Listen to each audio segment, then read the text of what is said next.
वळूया पुढल्या बातमीकडे। मराठी माणसाकरता मुंबई महत्त्वाची आहे।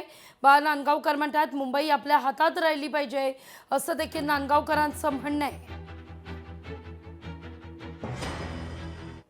महाराष्ट्रासाठी आणि मुंबईसाठी आणि खास करून मराठी माणसासाठी मुंबई खूप महत्त्वाची आहे। निवडणुका येतात, निवडणुका जातात, पण जे काही लोकांचं स्वप्न आहे मुंबई महाराष्ट्रापासून वेगळी करायची, आणि तशा प्रकारची आखणी करूनच त्यांचं सगळं प्लॅनिंग सुरू झालेलं आहे। आणि म्हणून बाकी सगळ्या गोष्टी क्षुल्लक आहेत, त्या सगळ्या गोष्टी बाजूला ठेवून आज मुंबई आपल्या हातात राहिली पाहिजे।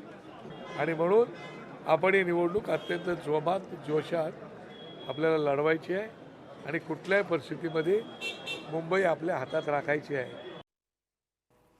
नाशिकमध्ये भाजप उमेदवारांना गुप्त पद्धतीनं एबी फॉर्म दिले जाणार आहेत। बंडखोरी टाळण्याकरता भाजपचं मेगा प्लॅनिंग। नाशिकच्या 122 जागांकरता सर्वाधिक इच्छुक आहेत।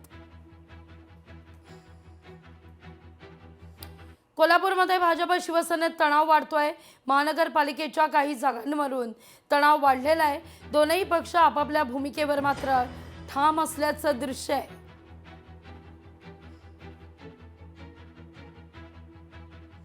रोहिदास लोखंडे यांना भाजपकडून पहिल्यांदाच संधी देण्यात येते। प्रभाग क्रमांक 207 मधून ते आपलं नशीब आजमावतील। रोहिदास लोखंडे यांच्या पत्नी या नगरसेविका होत्या। भाजपकडून रोहिदास लोखंडे यांना उमेदवारी देण्यात आलेली आहे। प्रभाग क्रमांक 207 मधून ते निवडणुकीच्या मैदानात असतील।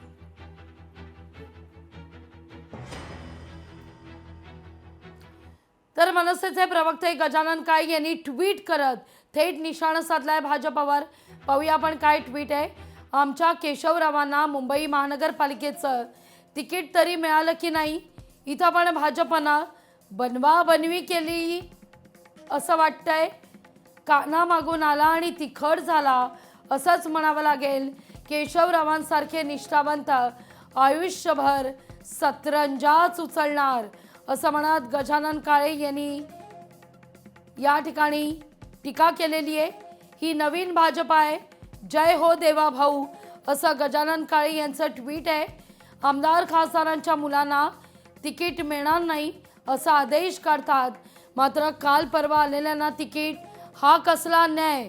भाजपातील सगळ्या केशवरावांना समर्पित असं म्हणत गजानन काळे यांची उपरोधिक टीका आहे।